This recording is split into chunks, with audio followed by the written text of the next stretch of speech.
Quero saudar a todos com a graça e a paz do Senhor. Bom dia!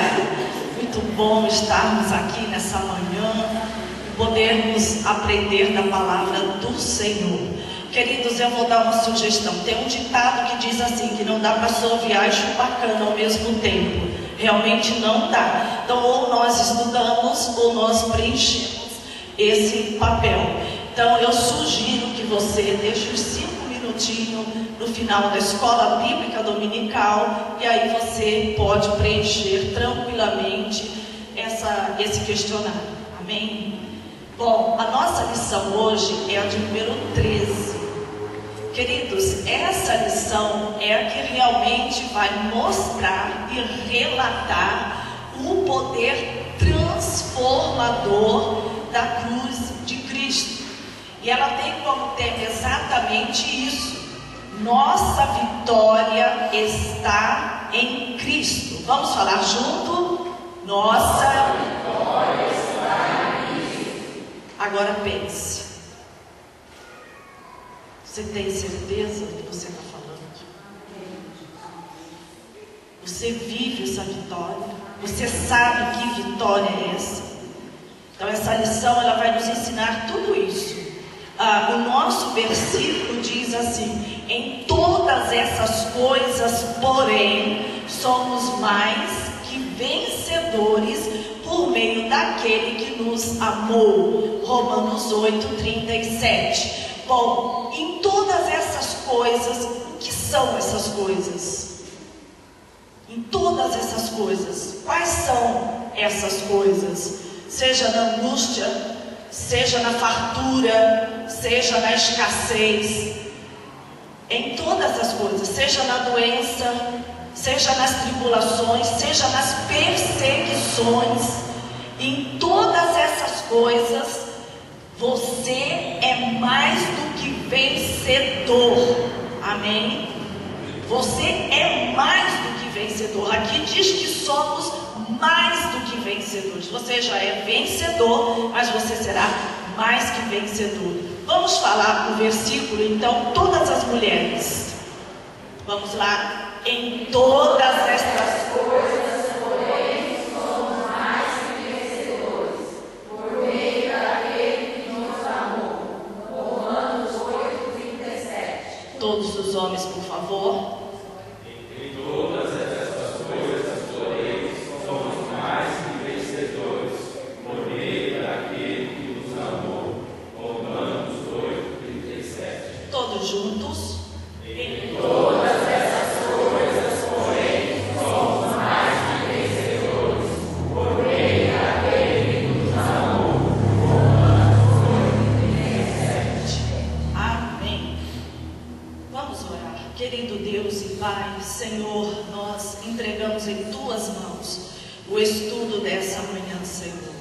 Senhor, que esse estudo, ele venha abrir os nossos olhos para uma grande verdade, a verdade da Tua palavra, Senhor. Esta vitória tremenda, gloriosa, que nos foi dada por Cristo Jesus. Que o Espírito Santo de Deus, ele seja o nosso professor, ele seja o nosso mestre, ele seja aquele que dirige e que ensine a cada um de nós nesta manhã, em nome de Jesus. Amém. Queridos, a nossa introdução dessa revista diz assim: durante as lições desta revista, temos visto que Cristo realizou uma obra singular pela salvação da humanidade. O que é uma obra singular? É uma obra única, ímpar, tá? Ela por si só é o suficiente. Todos estávamos sob, ou seja, debaixo do poder do pecado, transgredindo a vontade de Deus. Tínhamos uma dívida impagável para com o Criador. O Senhor, porém, nos restaurou. deu-nos vida quando estávamos mortos em nossos delitos e pecados. Hoje daremos a continuidade ao estudo deste tema. Então nós vamos ver agora o nosso tópico 1, a singularidade da obra de Cristo. Abra sua Bíblia em Colossenses 1:13.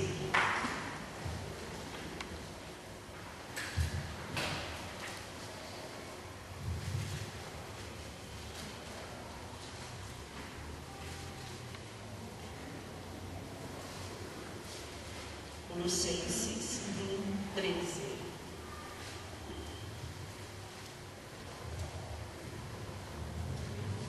Filipenses, Colossenses, entra nos enses. Filipenses, Colossenses, Tessalonicenses, diz assim. A Aline, pode ler para nós, por favor? Porque ele nos resgatou das trevas e nos trouxe para o reino do seu Filho amado. Queridos, a tradução dela diz, porque ele nos resgatou.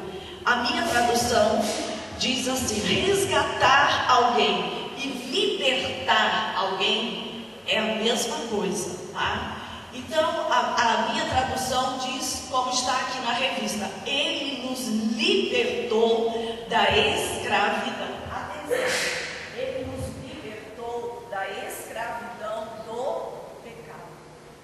Nós estávamos, querido, escravos, nós estávamos presos, nós estávamos amarrados. Agora eu pergunto a você, alguém que está acorrentado, algemado, tem como sair? Tem. Você está amarrado, você tem correntes te prendendo, te amarrando, você está ali preso. Tem como você sair dali? Não tem. Só que Jesus, ele nos libertou. Ele arrebentou as nossas correntes. Ele destruiu essas amarras. Queridos, isso é graça. Porque nós estávamos debaixo do império das trevas. O que é o império das trevas? É um império de escuridão. Você não vê nada, você não enxerga nada. Você mente, você engana, você faz trapaça nos negócios, você fala palavrão, você tem um conhecimento de que isso é errado. Conhecimento. Só que você não tem o reconhecimento de que isto é pecado. Por quê? Porque você está no império das trevas. Você está debaixo de trevas. Então, quando você é liberto, quando o Senhor quebra nossas algemas, nós então passamos a enxergar. E é isso que nós vemos aqui. Ele nos libertou do império das trevas. Olha só, atenção. 2 obras ele fez. 2. Primeiro, ele nos libertou. E segundo, ele fez o quê? Ele te transportou. O que é transportar alguém? Você pega aquela pessoa, você ergue aquela pessoa e você tira aquela pessoa daquele lugar e transporta ela para um outro lugar. Ou seja, você é carregado. Queridos, isso é tão glorioso. Um Deus que te liberta. Um Deus que vai exatamente aonde você estava. Você estava no pecado. E o Senhor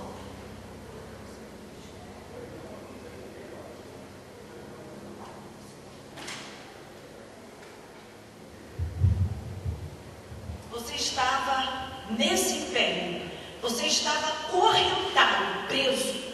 Então, o Senhor, pela sua graça, isso é graça, isso é misericórdia. Porque como que nós estávamos ali? Cheios de pecados, cheios de defeito, cheios de erro, cheios de falha. O que será que atraiu Deus? para me tirar daquela situação, para fazer isso aqui, me libertar, e depois Ele me transportar, Ele me carregar. Queridos, esse versículo, ele faz lembrar-me do dia da minha salvação, porque o dia que eu aceitei a Cristo, eu vi realmente um marco, um divisor na minha vida. Eu entendi realmente que em trevas eu vivia e eu estava, mas a luz, ela resplandeceu. Queridos, hoje você está debaixo do reino do Filho do seu amor, porque Jesus, Ele te libertou e Ele te transportou. Não tem como você voltar para lá. Tem como você voltar? Tem como você andar para trás? Não. A não ser que você queira, a não ser que você deseje. Mas quem viveu, quem experimentou essa bênção de Deus, não volta para trás, dificilmente. Bom, então nós vemos aqui que o diabo, ele tinha o poder, e ele tem esse poder naqueles que ainda não creram em Cristo, né, de amarrar, de dominar, de manipular a vida das pessoas. Por quê? Porque o diabo, ele é um tirano. E o que é um tirano? Um tirano é um governador cruel, é um governador dominador, e ele tem domínio de poder. Então ele acorrenta as pessoas, ele prende as pessoas, ele mantém as pessoas cativas naquela vida de pecado.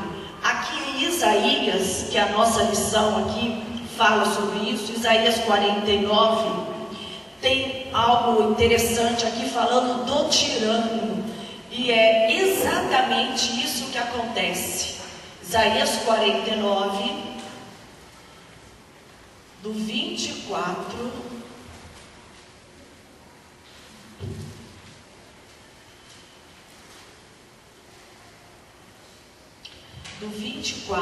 ao 26, eu quero dizer que tem várias referências aqui, mas que eu selecionei essa, porque essa aqui exemplifica exatamente o que realmente acontece. Isaías 49, 24 diz assim: tirar-se-ia a presa ao valente. O diabo é chamado de valente, só que Jesus é um valente maior que ele. Acaso os presos, olha só, os presos poderiam fugir ao tirano? Meu Deus, olha como nós estávamos. Mas assim diz o Senhor: por certo que os presos se tirarão ao valente, e a presa do tirano fugirá, porque eu contenderei com os que contendem contigo, salvarei os teus filhos, sustentarei os teus opressores com a sua própria carne, e com o seu próprio sangue se embriagarão como com vinho novo. Todo homem saberá que eu sou o Senhor, o teu Salvador e o teu Redentor, o poderoso de Jacó. Queridos, o diabo é esse tirano, é esse déspota, é esse governante cruel que amarra, que prende. E como que iríamos fugir dele? Como que seríamos livres dele, se não fosse a graça de Deus, se não fosse o poder da cruz, se não fosse a salvação mediante o nosso Senhor Jesus Cristo? E foi exatamente isso o que Cristo fez. Você virando a página da sua revista, aqui nos fala sobre resgate ou sobre redenção. Aqui nos diz assim: o termo redenção, usado pelo apóstolo Paulo, era empregado na linguagem secular para fazer referência ao ato de comprar e deixar livre um prisioneiro mediante o pagamento de um resgate. Queridos, foi isso que Jesus fez. Jesus, ele pagou esse preço. Jesus, ele te libertou, ele te comprou. E aqui diz assim: na época em que viveu o apóstolo Paulo, o Império Romano tinha 60 milhões de escravos. E geralmente eles eram vendidos como uma peça de mobília. No entanto, o homem podia comprar um escravo e dar-lhe liberdade. Foi isso que Cristo fez por nós. Ele pagou o preço da nossa redenção, da nossa libertação, da nossa remissão, por meio do seu sangue. Agora, abra sua Bíblia em João 8. Veja que interessante esse texto. João 8. Vamos pedir que alguém leia para nós.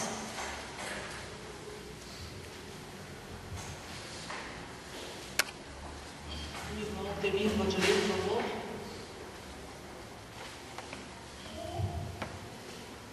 João 8, 34 e 36.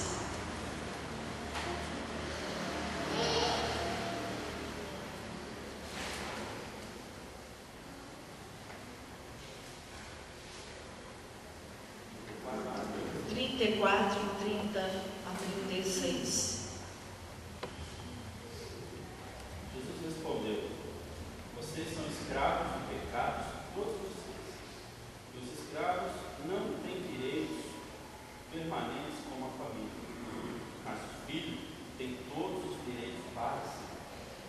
Portanto, se o filho vos libertar, vós sereis livres de pecado.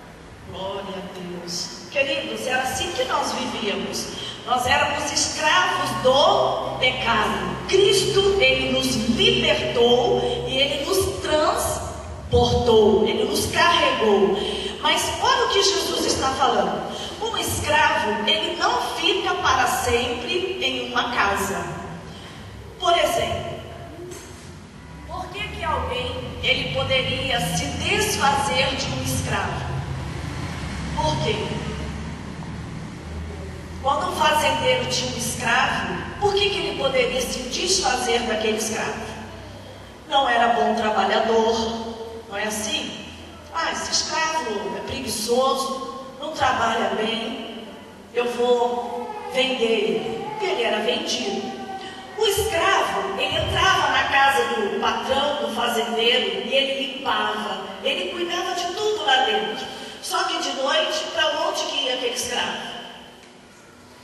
Ia para a senzala. Ele não ficava dentro daquela casa. Queridos, Deus nos liberta da escravidão do pecado e Ele nos faz filhos de Deus. Você é transformado em filho. Nós somos filhos adotivos. Porque filho, vamos dizer assim, genuíno de Deus seria o próprio Cristo. Nós fomos adotados. E um filho adotado, o que a gente faz? A gente não escolhe, não é assim? Você vai lá e escolhe o filho que você quer adotar. Nós fomos escolhidos. Você foi escolhido por Deus. Só que o Senhor nos libertou da escravidão do pecado e nos chamou para sermos filhos. O filho permanece na casa. O filho, ele fica com o pai. O pai está sempre junto com o seu filho. Então isso é o que Deus tem feito com cada um de nós. Ele nos liberta da escravidão do pecado e Ele agora nos transporta para o reino do Filho do seu amor e nós somos ali adotados como filhos de Deus para permanecer para sempre com esse Deus, com o nosso Salvador. Então isso aqui, queridos, é um poder transformador da cruz. Este é o poder transformador da cruz. A parte B diz assim: Ele perdoou os nossos pecados. Queridos, eu lembro, antes de falar disso aqui, uma certa ocasião nós estivemos com algumas mulheres dessa igreja e nós fomos na Praça da Sé, fomos distribuir pães, fomos pregar no Evangelho, e foi um dia assim, parecia que a gente tinha ido para outro mundo, quando nós chegamos na Praça da Sé. A gente via assim, tinha uns homens lá que vieram lá do sul, uns sacerdotes católicos, eles usavam uma roupa que parecia lá do Império Romano. E a gente viu, nós vimos aqueles homens andando por ali, e um pregando aqui, outro pregava ali, outro gritava dali. Aquilo parecia até uma Babel, uma confusão de línguas. E quando a gente estava vindo embora, como nós estávamos com as camisas, né, do ministério, uma pessoa correu atrás de mim, um homem. Ele correu, ele viu que a gente estava vindo embora e ele falou assim: olha, será que eu posso ter salvação? Eu falei: sim, claro que você pode. Ele falou assim: mas eu cometi um pecado muito grave. Eu perguntei para ele: o que você cometeu? Ele falou assim: eu matei uma pessoa. Será que há perdão para mim? Então, queridos, as pessoas muitas vezes elas têm muita dúvida. Há muita dúvida no coração das pessoas. Mas a questão do perdão aqui é a verdade da cruz. É o poder da cruz. Queridos, a pessoa tem que se arrepender. Arrependimento é nunca mais querer cometer aqueles delitos. Se quando você estava no império das trevas, você mentia, você enganava, você trapaceava, você era imoral e você foi transportado, não tem como você praticar mais as mesmas coisas. Essa palavra aqui é uma palavra até difícil de ler. Quem se arrisca? Quem? Pode ler. Queirográfico. O que significa? Essa palavra aqui é do grego, original do grego, e ela expressa exatamente o quê? Poderia escrever um pouquinho. Ela expressa uma dívida, um documento, é um documento aonde uma pessoa reconhecia o seu débito para com a outra. Ou seja, nos dias atuais, o que seria esse documento?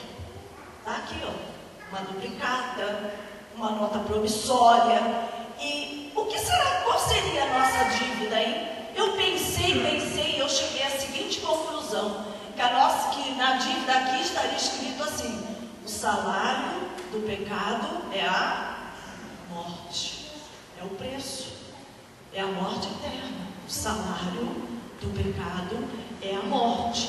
Mas Colossenses, que é o nosso versículo aqui, 1,14, diz assim, abra lá, Colossenses 1,14.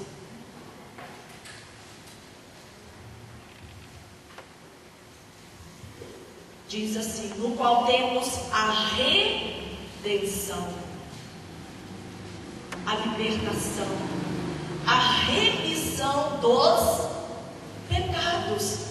Queridos, quando Cristo transportou você, quando Ele foi ali e Ele quebrou as suas algemas, tirou você do império das trevas e transportou você, todos os pecados que você tinha cometido até aquele dia, toda a sua dívida ela foi paga.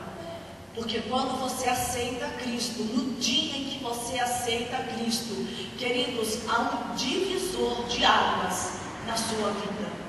Existe o antes e o depois. A palavra de Deus diz assim: se alguém está em Cristo, é uma nova criatura. Então, no dia em que Cristo me libertou, a outra Aniesse que eu conhecia, morreu. Eu morri. Aí aquele pecado que eu cometi morreu. Aquele era a Aniesse do passado. Mas Cristo mudou a minha vida, mudou a minha história. E isso aconteceu com cada um de nós. Você não morreu? Ah, mas eu matei alguém. Você morreu. Então quem matou já morreu. Agora, olha o que diz. Colossenses Colossenses capítulo 2. Por isso que eu quis falar do escrito da dívida.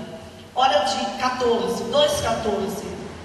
Tendo cancelado o escrito de dívida que era contra nós. Ou seja, você tinha uma dívida, queridos, impagável. Não tinha como você pagar, nem eu, não tinha como pagar. Aí ele continua falando assim, que era contra nós, que constava de ordenança, o qual nos era prejudicial. O que Cristo fez? O que diz na sua Bíblia? O que ele fez com a sua dívida? Removeu inteiramente. Alguma parte só da sua dívida? Toda a sua dívida. Toda. E aí o que ele fez? Encravando na cruz. Olha agora, o 15.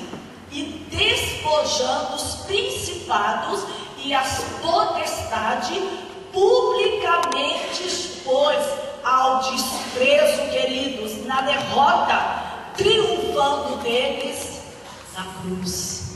A nossa dívida impagável, eu não tinha como pagar a minha dívida, e você também não tinha. O que Cristo fez com essa dívida, com essa nota promissória? Ele encravou lá na cruz do Calvário. Queridos, a cruz é poder de Deus. É um poder transformador.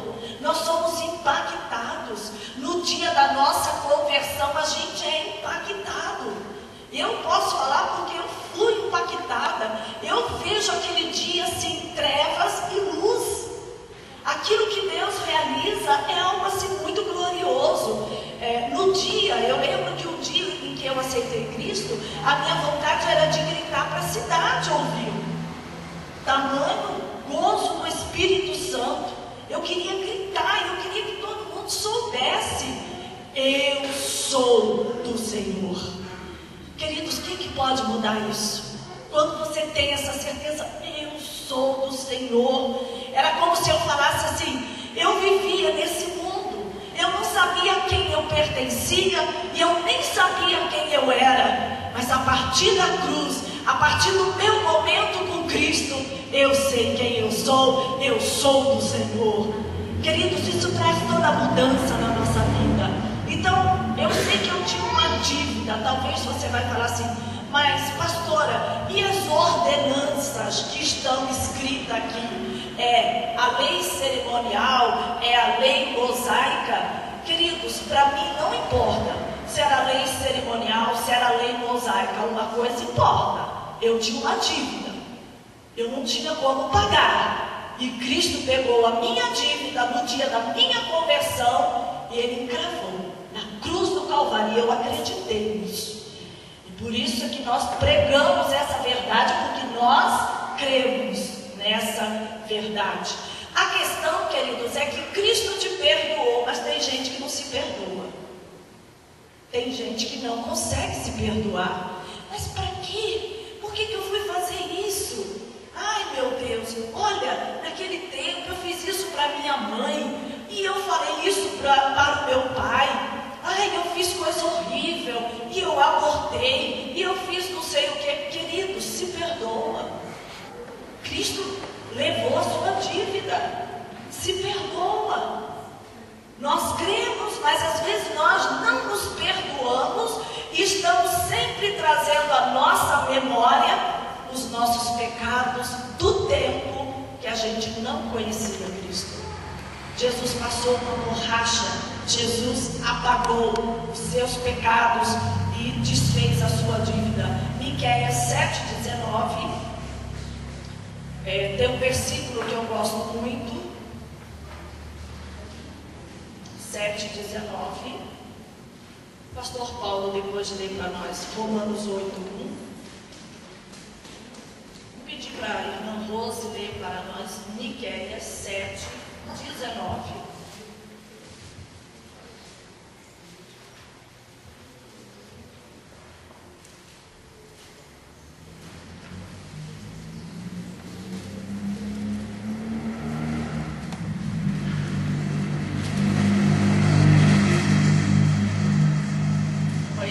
versículo não está aqui, mas você pode anotar, para que você tenha absoluta certeza de que todo o seu passado, no dia da sua conversão, foi apagado, foi esquecido, e aí para frente você é uma nova criatura em Cristo Jesus.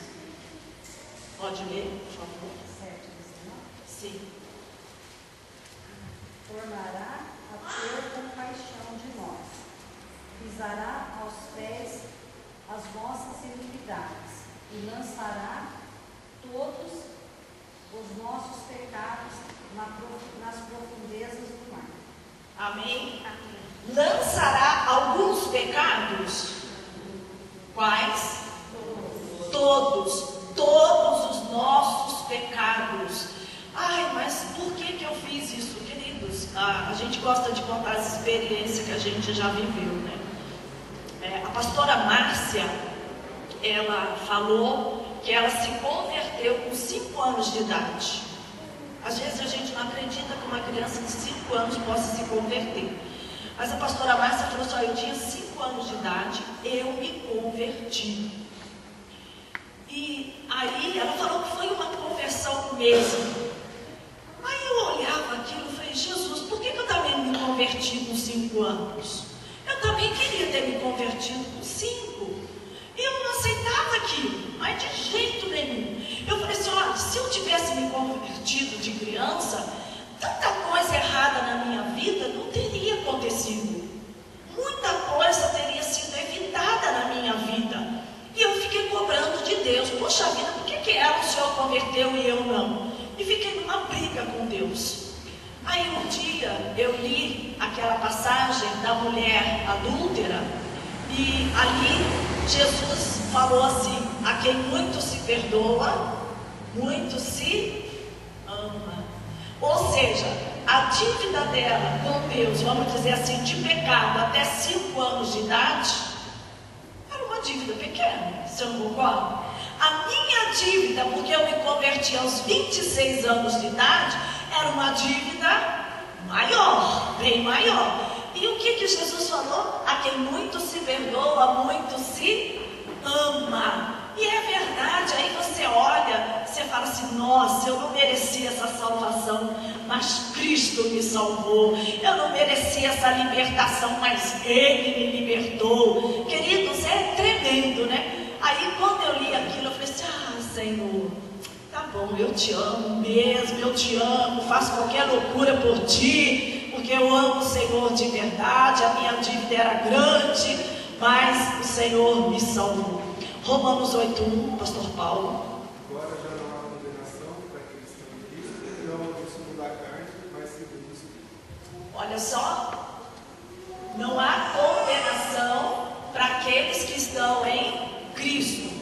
Queridos, a gente precisa tomar muito cuidado, porque as pessoas falam assim: ah, eu estou em Cristo, não tem condenação, não tem julgamento, porque eu estou em Cristo. Mas como que você está em Cristo? Porque quem está em Cristo é uma nova criatura. Então está em Cristo onde? Está em Cristo no namoro, está em Cristo na faculdade, na escola, está em Cristo no trabalho, está em Cristo nos negócios, em todo lugar está em Cristo. É cristão verdadeiro. Tem condenação para você?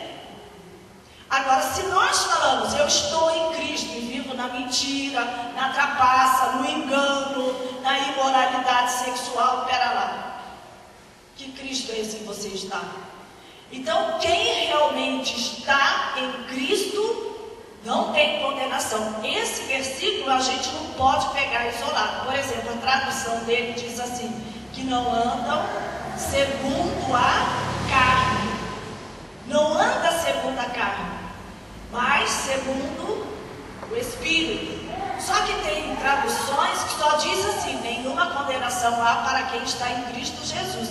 Só que você lê todo aquele texto, todo, de Romanos 8, do 1 ao 11, ele diz que é para aqueles que são guiados pelo Espírito da vida.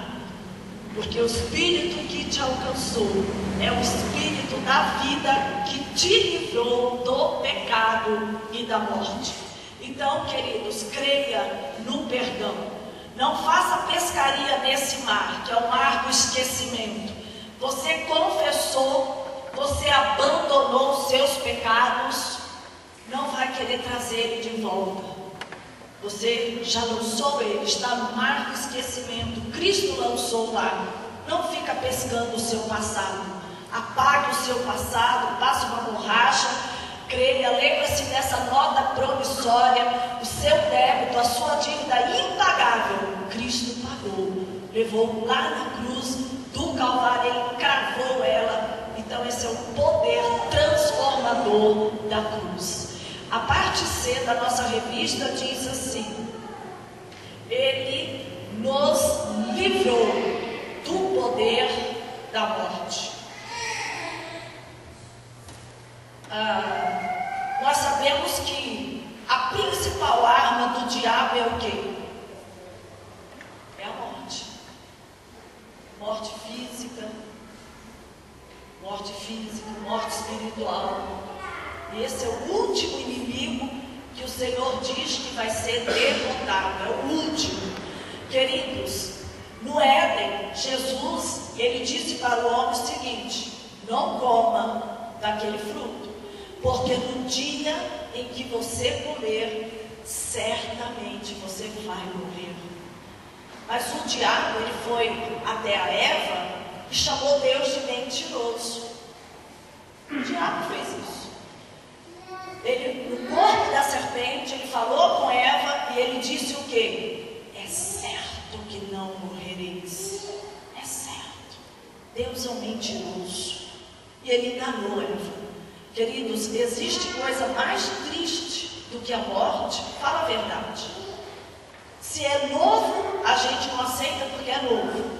Se é idoso, a gente morre de saudade. Papai, da mamãe, do vovô e da vovó. Não é assim?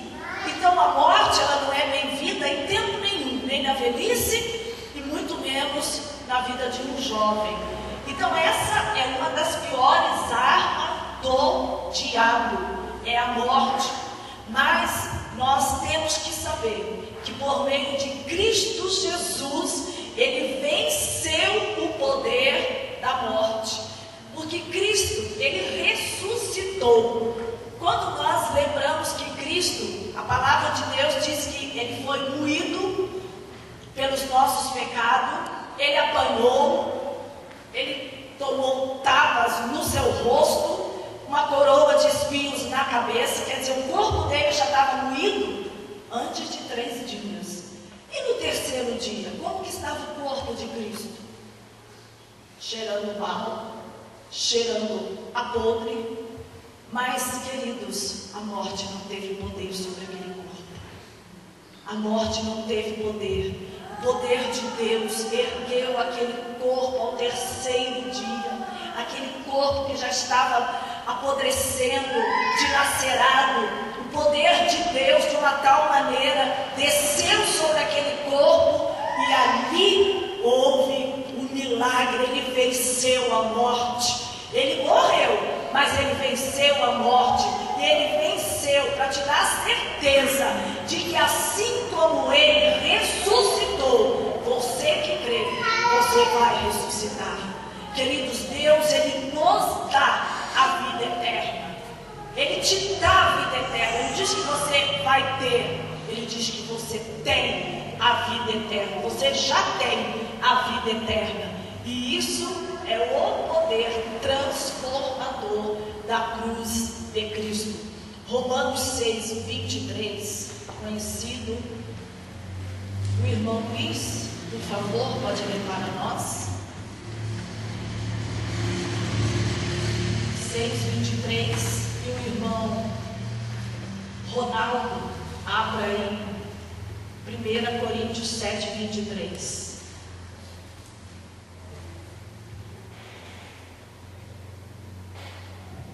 O salário do pecado é a morte, mas o dom gratuito de Deus é a vida eterna, por Cristo Jesus nosso Senhor.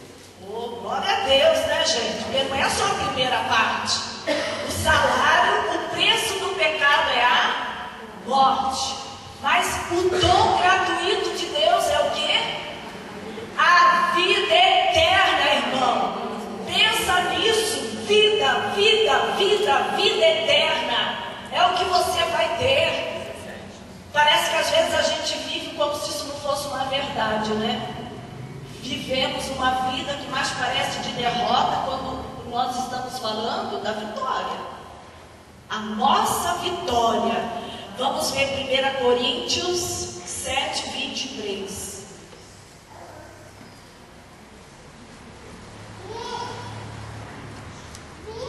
Deus comprou vocês por um preço, portanto não se tornem escravos de seres humanos. Deus comprou vocês por um preço. Queridos, esse preço foi caro, viu? Foi o sangue de Jesus. E para ser salvo, o que a gente tem que fazer? Crer. Tão simples, né? Você tem que realmente acreditar em tudo isso. Nós temos que crer. Então você foi comprado. Então não seja escravizado novamente.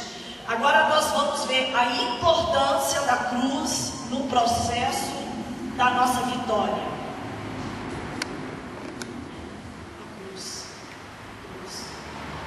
Eu achei tão interessante esses próximos tópicos aqui, que eu desenhei uma cruz e eu levei lá na clínica de recuperação e mostrei para os menores. Eu perguntei assim para eles: quando vocês veem uma cruz, o que vocês pensam? Aí eles falaram assim: quando eu vejo uma cruz, eu penso no crucifixo. O outro falou: eu penso em Jesus pendurado na cruz. Aí nós falamos que uma cruz também lembra a morte, não é isso? Porque quando você passa na estrada e você vê uma cruz ali, significa o quê? Que alguém morreu ali naquela estrada, naquele ponto. Então simboliza a morte, simboliza, para alguns é Cristo, para alguns é o crucifixo. E aí eu fiz o desenho de uma cruz e falei para eles o seguinte: a partir de hoje eu quero que vocês saibam que cruz é a nossa vitória. Eu quero que vocês se lembrem que a cruz é o lugar da nossa vitória. E às vezes nós olhamos para a cruz e pensamos igualzinho aqueles jovens ali estavam pensando.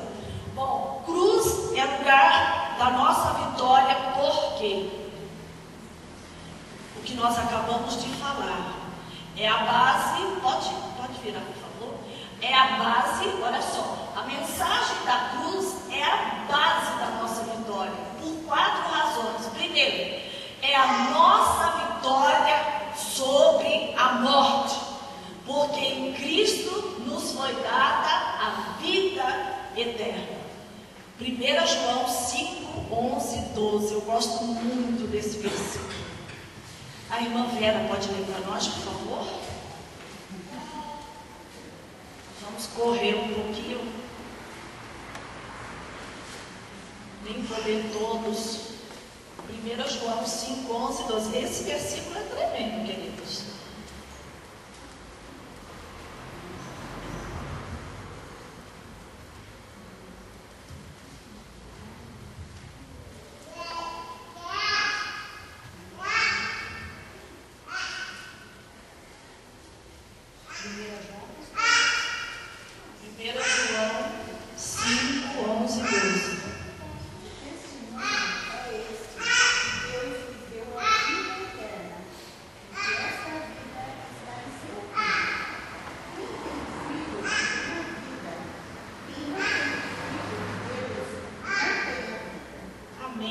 Queridos, olha só, e o testemunho é este: Ele já te deu, não diz que Ele vai te dar.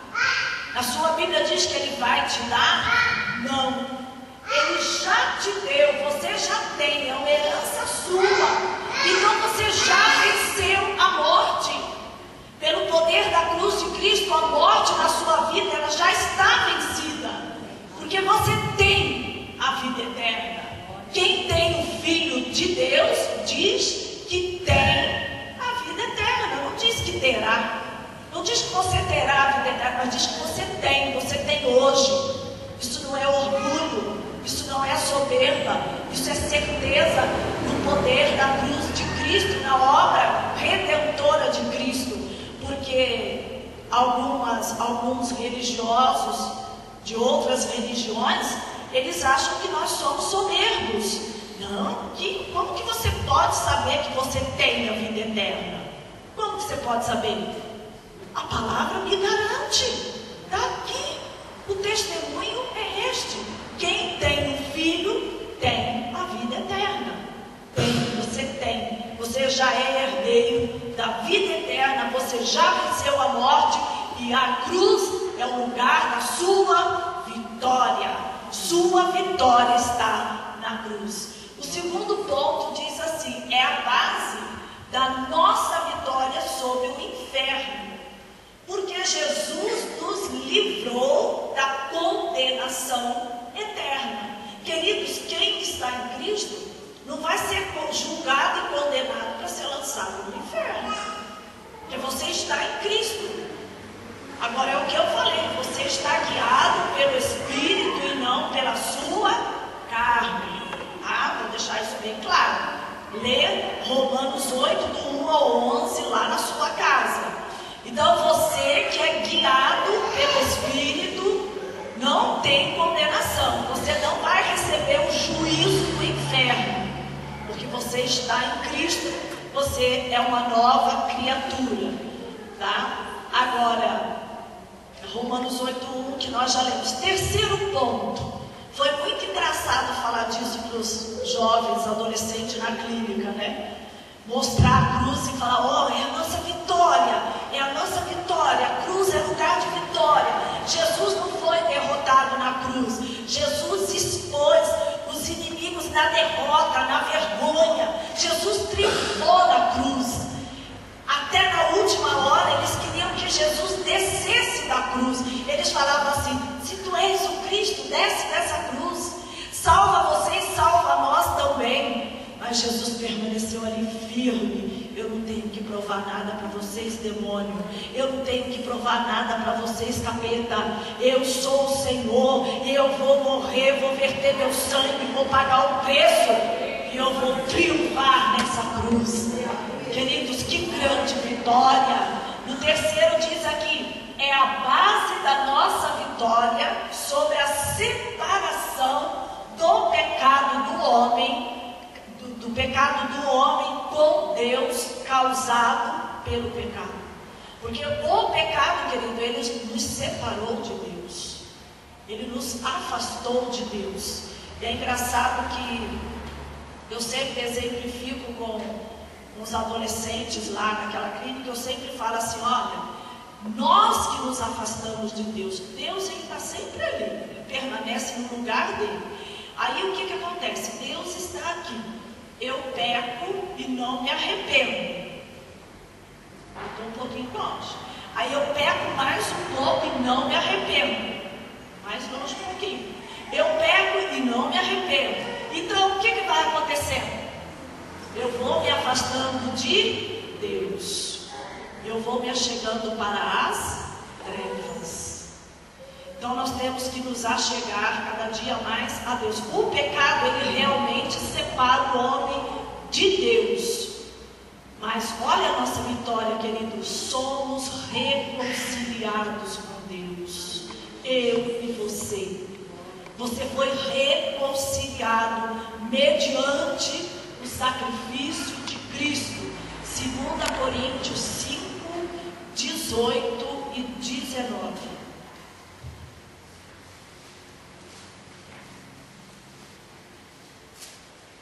Vou pegar alguém que está lá atrás. Será que o irmão Fernando lê para nós, por favor?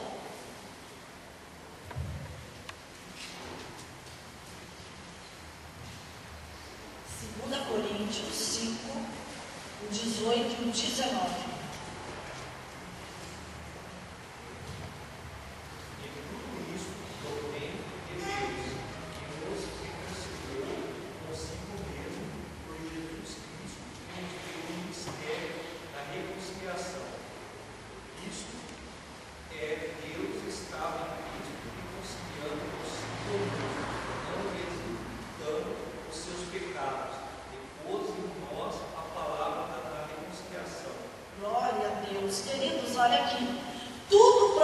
reino de Deus. Aonde que eu estava? Debaixo do império das trevas. Se Deus não tivesse ido ao meu encontro, aonde eu estaria hoje? Aonde? No império das trevas.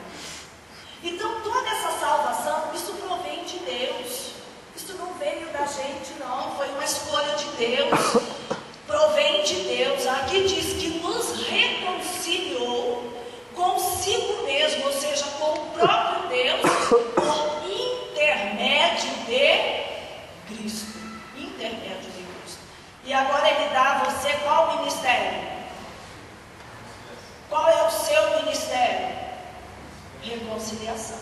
Ai, pastor, eu não tenho ministério nenhum. Tem. Deus te deu o ministério da reconciliação. O que é isso? O que Deus fez com você, que nem no meu caso, a pessoa que Deus usou foi a vida do pastor José Carlos. Mas foi ele que Deus usou.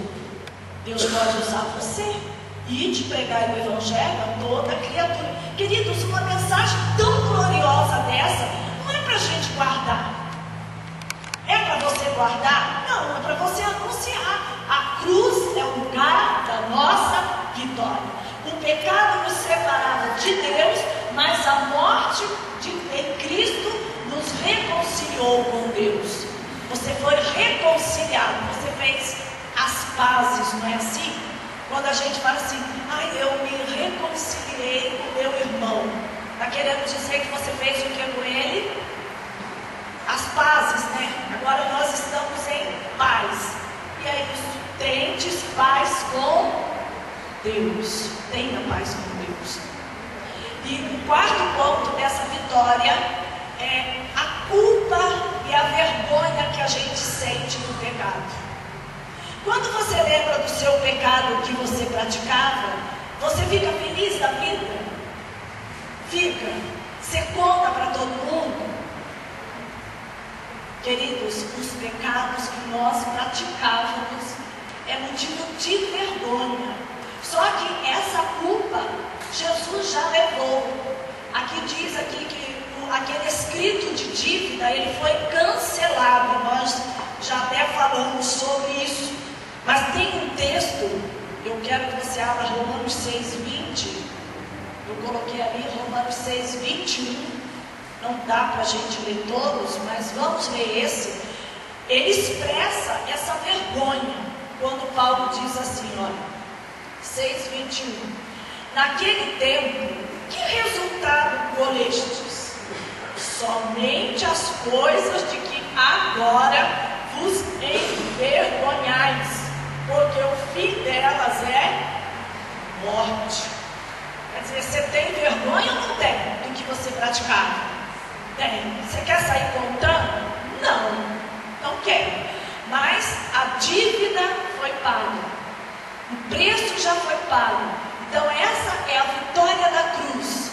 Vitória sobre a morte, vitória sobre o inferno, vitória sobre a separação que o pecado causou entre nós e Deus, e vitória sobre essa culpa e vergonha.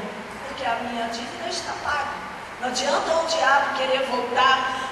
Lembra daquele dia lá no seu passado, quando você não conhecia Cristo? Sai, Satanás. Já foi lançado no mar do esquecimento. Já foi jogado lá. Chega, sai para lá. Você não tem mais poder sobre a minha vida. Então, queridos, não aceite condenação, acusação daquilo que Cristo já levou e já perdoou.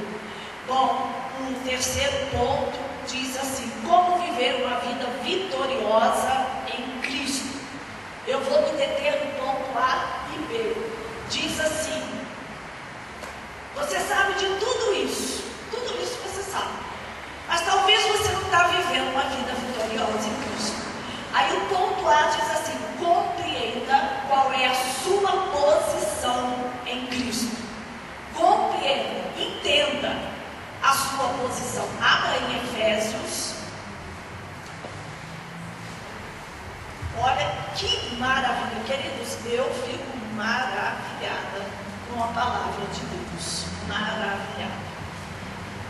Eu vou ler aqui para correr bem. Diz assim: bendito, Efésios 3: Bendito Deus e Pai de nosso Senhor Jesus Cristo, olha só, que nos tem abençoado com toda sorte de bênção espiritual nas regiões celestiais em Cristo Jesus.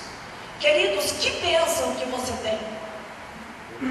Bênção espirituais e que estão aonde? Nas regiões celestiais em Cristo. Não é bênção material não, gente. Vamos ser sinceros, é bênção espiritual. Está na região celestial em Cristo, está guardada em Cristo, tá? Agora eu só vou falar, se você quiser grifar, você grifa aí na sua Bíblia. Primeira bênção, versículo 4: nos escolheu nele. Essa é a primeira bênção espiritual. A segunda bênção, em amor, final do versículo 4, começo do 5, é a segunda bênção. Em amor, nos predestinou para Ele. Por isso que Ele foi lá nas trevas onde você estava e te tirou de lá. Terceira bênção, temos a redenção pelo seu sangue, ou seja, temos o perdão, temos a remissão. Quarta bênção, desvendando-nos o mistério da sua vontade. Quer dizer, o mistério da salvação foi desvendado em Cristo Jesus. A minha Bíblia fala muito em beneplácito, significa aprovação, consentimento de Deus, tá? Beneplácito. Então, o quarto, desvendando-nos, no versículo 9, desvendando-nos o mistério da sua vontade. O quinto, a quinta bênção, 11, versículo 11, no qual fomos também feitos herança. Olha só, no qual fomos também feitos herança. Tudo que Cristo herdar, você vai herdar também. Você sabia disso? Você foi feito herança, você não tinha. Você é co-herdeiro em Cristo. O que significa ser co-herdeiro? Tudo que Cristo herdar, você vai herdar também. Vai ser seu também, você ser co-herdeiro. Sexto, você foi selado. Versículo 13. Foste selado. Queridos, quantas bênçãos. Está tudo preparado, está tudo reservado para você. É seu, é sua. Viva uma vida vitoriosa. Desfrute da vida vitoriosa. Pensa nessa conquista. Ele me escolheu, Ele me predestinou, Ele me redimiu, Ele desvendou os meus olhos, Ele me deu herança, Ele me selou. É tremendo isso, você foi selado. Então é muito glorioso, muito gloriosa essa obra de Cristo Jesus. E a parte B diz: nossa vitória vem por meio de Cristo. 1 Coríntios 15, 57. Por favor, lê para mim.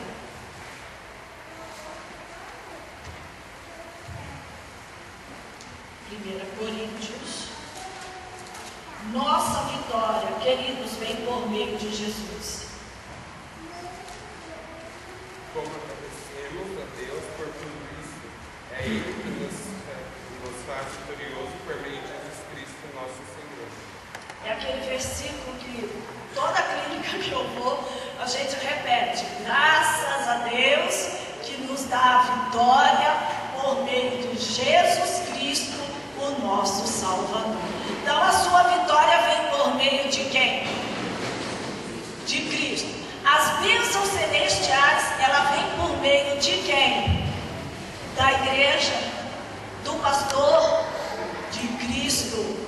As bênçãos espirituais vêm por meio de Cristo. Não vai ser no mundo, nem na igreja, nem no pastor. É Cristo que te dá, porque Ele já venceu e já te deu toda essa bênção. Agora, olha o que diz aqui no nosso tópico, da página 46, aqui no rodapézinho, da-se vida vitoriosa. A proposta da fé cristã não é a ausência de problemas, tá? Porque o que nós lemos no versículo? Em todas essas coisas somos mais do que vencedores. Quer dizer, em meio aos problemas, às lutas, somos vencedores. Pelo contrário, a palavra de Deus nos revela que durante a nossa caminhada aqui na terra, passaremos por diversas provações. Não podemos fundamentar a nossa fé em um evangelho triunfalista, humanista, centralizado no homem e não na palavra ou na mensagem da cruz. Vamos encerrar lendo Atos 14, 22, queridos, é tremendo. Então, o nosso evangelho, queridos, não é triunfalista, não é centralizado no homem, voltado para mim ou para você, mas é o poder da cruz de Cristo. Atos 14, 22 diz assim. Marque esse versículo aí, que é tremendo isso aqui. Fortalecendo a alma dos discípulos, exortando-os a permanecer, olha só, permanecer firmes na fé. Repita comigo, permanecer firmes na fé. Até aí. E mostrando que, através de muitas tribulações, nos importa entrar no reino de Deus. Queridos, são poucas tribulações do justo? São poucas? Dá para pregar um evangelho só de triunfo aqui na terra? Não dá. Está aqui, ó. Que nos importa, através de muitas tribulações, entrar no reino de Deus. E aí fica a pergunta: você é corajoso a atravessar naquele dia? Você vai poder atravessar aquela faixa que está escrito faixa de chegada, e você vai atravessar ali, e Jesus vai poder dizer para você: vinde benditos do meu reino, entrai e possuí por herança o meu reino, que vos está preparado desde a fundação do século. Então nós vamos ouvir isso naquele dia. Conclusão: compreenda que o diabo, o pecado e todos os inimigos espirituais já estão derrotados, pois Cristo conquistou a nossa vitória eterna. Queridos, a nossa vitória eterna, Jesus, Ele já conquistou, Ele não vai conquistar. Então você já tem a vitória da cruz. Amém? Vamos orar ao Senhor, mesmo assentados, quando as crianças vão se aproximando. Eu gostaria que você agradecesse, porque diante de tantas bênçãos, de tanta conquista, só nos resta agradecer. Então que você olhe, agradeça a Deus por tudo que Ele fez, tudo que Ele suportou, tudo que Ele padeceu, para que você conquistasse, para que você fosse herdeiro de todas essas bênçãos.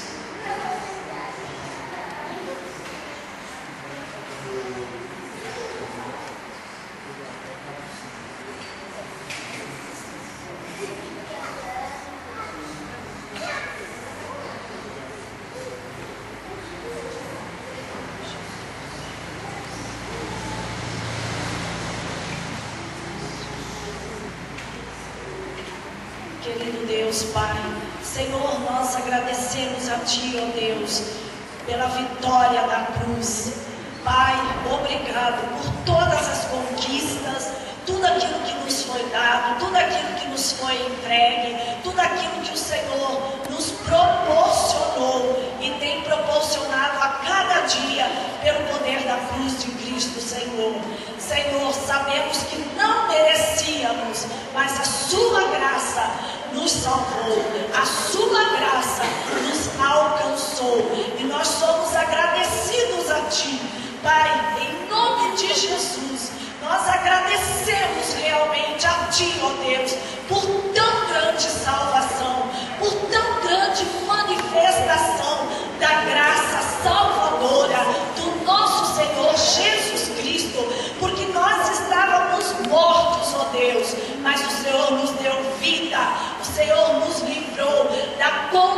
coração